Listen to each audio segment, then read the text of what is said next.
에스겔 46장. 나 주 하나님이 말한다. 안뜰의 동쪽 중문은 일하는 엿새 동안 잠가 두었다가 안식일에 열고 또 매달 초하루에도 열어야 한다. 왕은 바깥 마당에서 이 문의 현관으로 들어와서 문설주 곁에 서 있어야 한다. 제사장들이 그의 번제물과 화목제물을 바치는 동안에는 그가 그 대문의 문지방 앞에서 엎드려 경배하고 바깥으로 나가야 한다. 그 문은 저녁 때까지 닫지 말아야 한다. 이 땅의 백성도 안식일과 매월 초하루에는 이 문 어귀에서 주 앞에 엎드려 경배해야 한다. 왕이 안식일에 주께 바쳐야 할 번제물은 흠없는 어린 양 6마리와 흠없는 순양 1마리이다. 곡식 제물은 순양 1마리에는 밀가루 1에바를 곁들여 바치고 어린 순양에는 밀가루를 원하는 만큼 곁들여 바쳐야 하고 밀가루 1에바에는 기름 1흰을 곁들여 바쳐야 한다.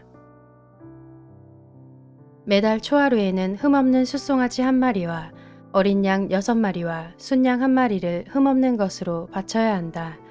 또 곡식 제물로는 숫송아지 1마리에는 밀가루 1에바를, 순양 1마리에도 밀가루 1에바를, 어린 양에는 그가 원하는 만큼 곁들여 바칠 것이며 밀가루 1에바에는 기름 1흰을 곁들여 바쳐야 한다. 왕이 성전에 들어올 때에는 중문의 현관으로 들어왔다가 나갈 때에도 그 길로 나가야 한다. 그러나 이 땅의 백성이 성회 때에 주 앞에 나아올 경우에는 북쪽 문으로 들어와서 경배한 사람은 남쪽 문으로 나가고 남쪽 문으로 들어온 사람은 북쪽 문으로 나가야 한다.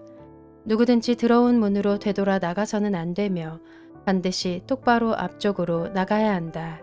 백성이 들어올 때에 왕도 그들과 함께 들어왔다가 그들이 나갈 때에 왕도 나가야 한다.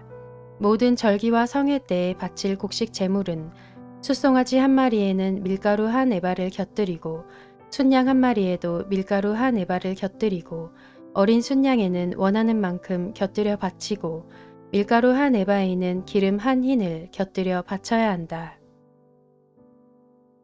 왕이 스스로 하고 싶어서 번제물이나 화목제물을 주에게 바치려고 하면 그에게 동쪽으로 난 대문을 열어주어야 한다. 그는 안식일에 자신의 번제물이나 화목제물을 바친 것과 같이 하고 밖으로 나간 다음에는 그 문을 닫아야 한다. 또 너는 매일 주에게 1년 된 흠없는 어린 양 하나를 번제물로 바쳐야 한다. 너는 아침마다 그것을 바쳐야 한다. 아침마다 바치는 번제물에는 밀가루 6분의 1 에바와 그것을 반죽할 기름 3분의 1 흰을 곁들여 바쳐야 한다. 이것이 주에게 바치는 곡식 제물로서 영원히 지킬 규례이다. 이렇게 제사장들은 아침마다 어린 양과 곡식 제물과 기름을 준비하여 정규적으로 드리는 번제물로 바쳐야 한다. 나 주 하나님이 말한다. 만일 왕이 자신의 아들 가운데서 어떤 아들에게 유산을 떼어서 선물로 주면 그것은 아들의 재산이 된다. 이런 것은 유산으로서 아들의 재산이 된다. 그러나 만일 왕이 어떤 신하에게 유산을 떼어서 선물로 주면 그것은 희년까지만 그 신하의 소유가 되고 희년이 지나면 왕에게로 되돌아간다.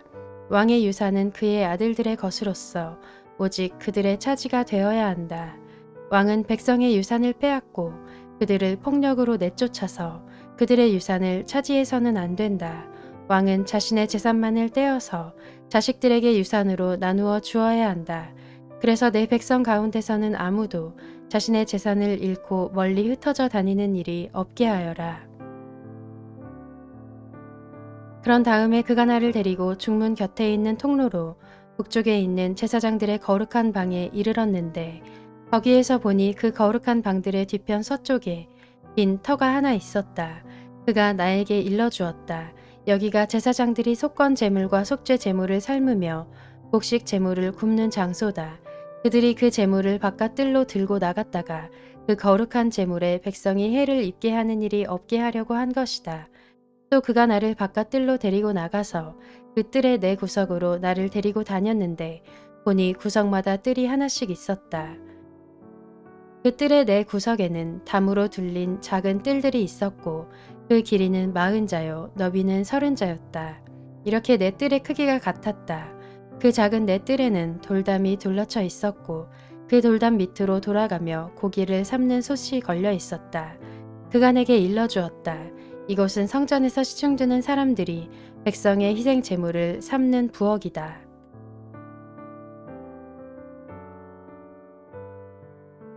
에스겔 47장. 그가 나를 데리고 다시 성전 문으로 갔는데 보니 성전 정면이 동쪽을 향하여 있었는데 문지방 밑에서 물이 솟아나와 동쪽으로 흐르다가 성전의 오른쪽에서 밑으로 흘러 내려가서 제단의 남쪽으로 지나갔다. 또 그가 나를 데리고 북쪽문을 지나서 바깥으로 나와 담을 돌아서 동쪽으로 난 문에 이르렀는데 보니 그 물이 동쪽 문의 오른쪽에서 솟아나오고 있었다. 그가 줄자를 가지고 동쪽으로 재면서 가다가 천자가 되는 곳에 이르러 나더러 물을 건너보라고 하기에 건너보니 물이 발목에까지 올라왔다. 그가 또 재면서 가다가 천자가 되는 곳에 이르러 나더러 물을 건너보라고 하기에 건너보니 물이 무릎까지 올라왔다. 그가 또 재면서 가다가 천자가 되는 곳에 이르러 나더러 물을 건너보라고 하기에 건너보니 물이 허리까지 올라왔다. 그가 또 재면서 가다가 천자가 되는 곳에 이르렀는데 거기에서는 물이 내가 건널 수 없는 강이 되었다. 물이 불어서 헤엄을 쳐서나 건널까 걸어서 건널 수 있는 물은 아니었다. 그가 나에게 말하였다. 사람아, 내가 이것을 자세히 보았느냐. 그런 다음에 그가 나를 강가로 다시 올라오게 하였다. 내가 돌아올 때에는 보니 이미 강의 양쪽 언덕에 많은 나무가 있었다. 그가 나에게 일러주었다. 이 물은 동쪽 지역으로 흘러나가서 아라바로 내려갔다가 바다로 들어갈 것이다. 이 물이 바다로 흘러 들어가면 죽은 물이 살아날 것이다. 이 강물이 흘러가는 모든 곳에서는 온갖 생물이 번성하며 살게 될 것이다. 이 물이 사해로 흘러 들어가면 그 물도 깨끗하게 고쳐질 것이므로 그곳에도 아주 많은 물고기가 살게 될 것이다. 강물이 흘러가는 곳이면 어디에서나 모든 것이 살 것이다. 그때에는 어부들이 고기를 잡느라고 강가에 늘 늘어설 것이다. 어부들이 엔게디에서부터 에네글라임에 이르기까지 어디에서나 그물을 칠 것이다. 물고기의 종류도 지중해에 사는 물고기의 종류와 똑같이 아주 많아질 것이다. 그러나 사해의 진펄과 개펄은 깨끗하게 고쳐지지 않고 계속 소금에 절어 있을 것이다. 그 강가에는 이쪽이나 저쪽 언덕에 똑같이 온갖 종류의 먹을 과일나무가 자라고 그 모든 잎도 시들지 않고 그 열매도 끊이지 않을 것이다. 나무들은 달마다 새로운 열매를 맺을 것인데 그것은 그 강물이 성소에서부터 흘러나오기 때문이다. 그 과일은 사람들이 먹고 그 잎은 약재로 쓸 것이다. 나 주 하나님이 말한다. 너희가 이스라엘의 12지파에 따라서 유산으로 나누어 가져야 할 땅의 경계선은 다음과 같다. 요셉은 두 몫이다. 나머지 지파들은 그 땅을 서로 똑같이 유산으로 나누어 가져야 한다. 그 땅은 내가 너희의 조상에게 주기로 맹세하였으므로 그 땅을 이제 너희가 유산으로 차지하게 될 것이다. 그 땅의 북쪽 경계선은 다음과 같다. 지중해에서 헤들론을 거쳐 르모 하맛에 이르렀다가 스닷 브로다 시브라임에 이른다. 시브라임은 다마스쿠스 지역과 하맛 지역의 중간에 있다. 거기에서 하우란의 경계선에 있는 하셀 핫디고네까지 이른다. 이렇게 북쪽 경계선은 지중해에서 동쪽으로 하살 에노네까지 이르는데 다마스쿠스와 하맛에 접경하고 있다. 이것이 북쪽 경계선이다. 동쪽은 하우란과 다마스쿠스 사이에서 시작하여 길르앗과 이스라엘 땅 사이의 경계인 요단강을 따라 멀리 사해의 다마레까지 이른다. 이것이 동쪽 경계선이다. 남쪽은 다말에서 시작하여 무리복 가데스의 샘을 지나 이집트 시내를 거쳐 지중해에 이른다. 이것이 남쪽 경계선이다. 서쪽 경계선은 지중해이다. 이 바다가 경계가 되어 르보 하맛으로 건너편에까지 이른다. 이것이 서쪽의 경계선이다. 이 땅을 너희가 이스라엘의 모든 지파별로 나누어 가져라. 너희는 말할 것도 없고 너희 가운데 거류하는 외국 사람들 곧 너희들 가운데서 자녀를 낳으면서 몸붙여 사는 거류민들도 함께 그 땅을 유산으로 차지하게 하여라. 너희는 거류민들을 본토에서 태어난 이스라엘 족속과 똑같이 여겨라. 그들도 이스라엘 지파들 가운데 끼어서 제비를 뽑아 유산을 받아야 한다. 거류민에게는 그들이 함께 살고 있는 그 지파에서 땅을 유산으로 떼어 주어야 한다. 나 주 하나님의 말이다.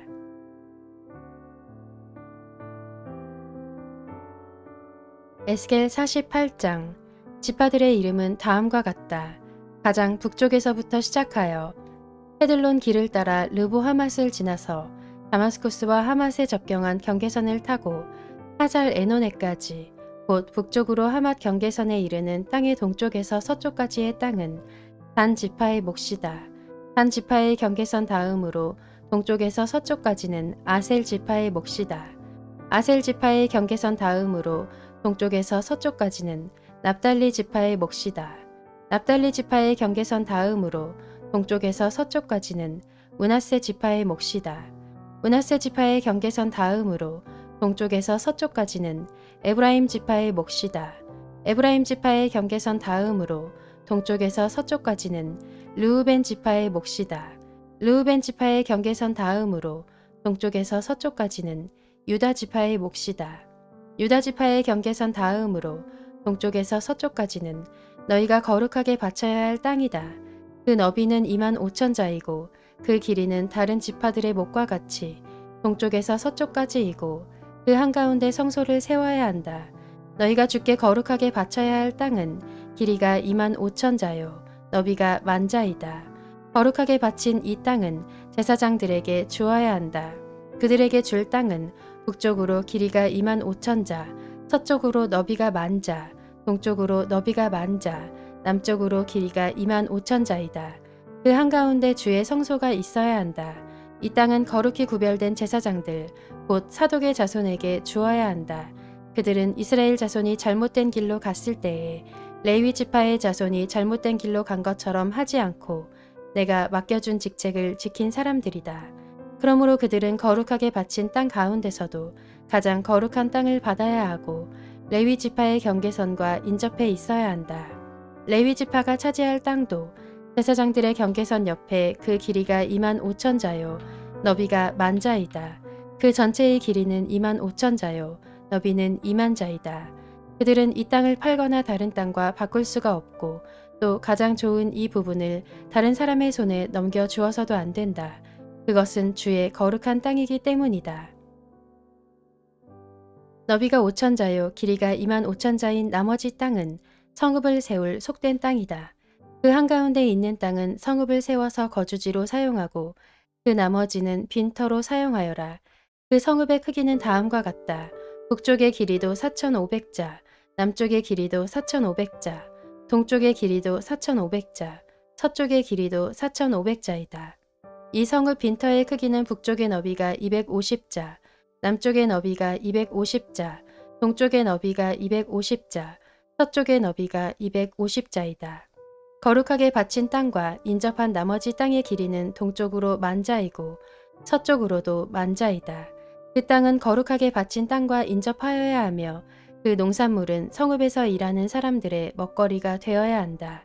이스라엘의 모든 지파에서 뽑혀와서 성읍에서 일하는 사람들만이 그 땅을 경작할 수가 있다. 거룩하게 바친 땅 전체는 길이도 25,000자요 너비도 25,000자이다. 너희는 이렇게 그 성읍의 소유지를 포함하여 거룩하게 바친 땅을 네모 반듯하게 구별해 놓아야 한다. 거룩하게 구별하여 바친 땅의 양옆과 성읍에 딸린 소유지의 양옆에 있는 나머지 땅은 왕에게 돌아갈 몫이다. 거룩하게 바친 땅, 곧 25,000자가 되는 지역에서 동쪽 국경까지와 25,000자가 되는 지역에서 서쪽 국경까지 다른 지파들의 몫과 평행되게 뻗어있는 나머지 땅이 왕의 몫이다. 거룩하게 구별하여 바친 땅과 성전의 성소가 그 땅의 한가운데 있어야 한다. 그래서 레위 지파의 유산과 성읍에 딸린 소유지는 왕의 소유지의 한가운데 있게 된다. 왕의 소유지는 유다 지파의 경계선과 베냐민 지파의 경계선 사이에 있다. 나머지 지파들이 차지할 땅은 다음과 같다. 동쪽에서 서쪽까지는 베냐민 지파의 몫이다. 베냐민 지파의 경계선 다음으로 동쪽에서 서쪽까지는 시므온 지파의 몫이다. 시므온 지파의 경계선 다음으로 동쪽에서 서쪽까지는 이사갈 지파의 몫이다. 이사갈 지파의 경계선 다음으로 동쪽에서 서쪽까지는 스불론 지파의 몫이다. 스불론 지파의 경계선 다음으로 동쪽에서 서쪽까지는 갓 지파의 몫이다. 갓 지파의 경계선은 남쪽의 국경선이 다말에서부터 시작하여 무리바 가데스 셈에 이르고 거기서 이집트 시내를 따라 지중해에 이른다. 이것이 너희가 제비를 뽑아 유산으로 이스라엘의 지파들에게 나누어 주어야 할 땅이다. 이 땅들이 바로 그 지파들의 몫이다. 나 주 하나님의 말이다. 그 성읍의 문들은 다음과 같다. 북쪽 성벽은 너비가 4,500자이다. 이 성읍의 문들은 이스라엘 지파들의 이름에 따라 부른 것이다. 북쪽에 문이 셋 있는데 하나는 르우벤 문, 하나는 유다 문, 하나는 레위 문이다. 동쪽 성벽도 너비가 4,500자이고 문이 셋 있는데 하나는 요셉 문이고 하나는 베냐민 문이고 하나는 단 문이다. 남쪽 성벽도 너비가 4,500자이고 문이 셋 있는데 하나는 시므온 문이고 하나는 이사갈 문이고 하나는 스불론 문이다. 서쪽 성벽도 너비가 4,500자이고 문이 셋 있는데 하나는 갓 문이고 하나는 아셀 문이고 하나는 납달리 문이다. 이렇게 그 둘레가 18,000자이다. 이 성읍의 이름이 이제부터는 여호와 샤마라고 불릴 것이다.